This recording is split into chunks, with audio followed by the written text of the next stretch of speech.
All right, so Chapter 4, common errors that companies make with their Oracle EBS licenses. So the common errors are, not actively managing the concurrent device or concurrent user licenses, which you've discussed in previous chapters, right?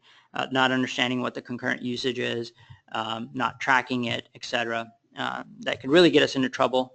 It's a really good fair usage license model, right? As we've discussed, and if we're not actively managing that, in the event of an audit, Oracle could force us to migrate to the less favorable license metrics of use component-based license model or other. So having different license metric definitions governing the products, over time Oracle has introduced different license metrics, as we've kind of discussed over the history, and the definitions have slightly changed through the contracts, and especially we've had multiple ordering events. Those definitions might have changed from order 1 to the more recent orders. So we want to make sure that we have a clear understanding of what definition governs those products. Or if we're doing a transaction with Oracle, we want to make sure that those we understand what those license definition and rules that we're agreeing to are today compared to what we had agreed to in the past, right? So we want to design solutions that increase the, when designing solutions that increase the volume of electronic order lines. So as we've discussed, if we're using order management and we're bringing in orders electronically, right? The more electronic orders that we bring in, the higher our license consumption requirement potentially. It's minimum. The minimums are listed in the Oracle price list, but as those minimums start getting exceeded, as the number of order volumes, et cetera, grow, we'd have to increase licenses for that.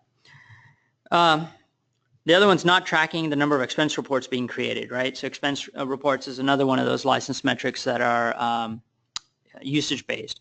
So, depending on how we've licensed it based on expense report or, application user or custom suite user, if you included it in your custom suite, and just ensuring that you're tracking it properly. Expense reports usage might grow, and making sure that we're appropriately licensed. So creating custom responsibilities which grant access to multiple module functionalities, right?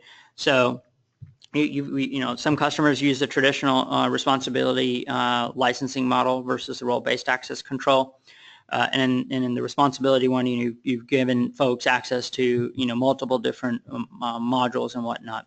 And this really applies to the component-based licensing and maybe even the professional user and professional user 2003. But creating a custom responsibility and giving individuals authorized access to modules that aren't necessarily licensed for, right? So those are things that we need to evaluate and look at. Not properly tracking application users versus read-only users, as we've kind of discussed, right? So we can't distinguish between who are application users or read-only users. And in that event, we may be improperly licensing more application user licenses than read-only users licenses. And then, as we just discussed, leveraging BI Publisher with custom database objects and not understanding what licenses would be required to run BI Publisher. So what events warrant a review, right? So growth in the business, whether if we're going international and things like that, are we licensed to do that? Can we do that? How are we going to architect this? It'll depend on what our contracts say, right? Again, we don't have a clear understanding of how the various modules map to the licensable products in the Oracle price list. If you looked at the Oracle ERP schemas and whatnot, you'll notice that there are a lot of modules and schemas in the Oracle ERP, and if you try to correlate those back to the Oracle price list, they're not one-to-one. So, not understanding, hey, when we talk about financials, it includes these modules, etc. So making sure that, how do I, if that's the case, how do I map back and ensure that how many financials licenses do I need, depot, repair, install base, etc. Install base is a unique one. No clear understanding of the license metrics that govern the various module functionality, right? So as we've discussed, the license models have evolved over time and not fully understanding that.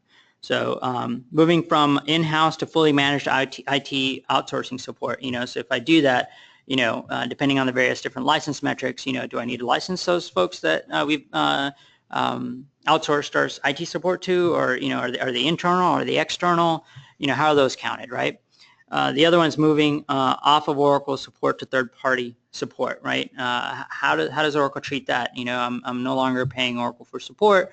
What happens in the event that I'm over-consuming or over-deployed now that I'm not on support with Oracle? So if any of these events are applicable to you, it may warrant to review.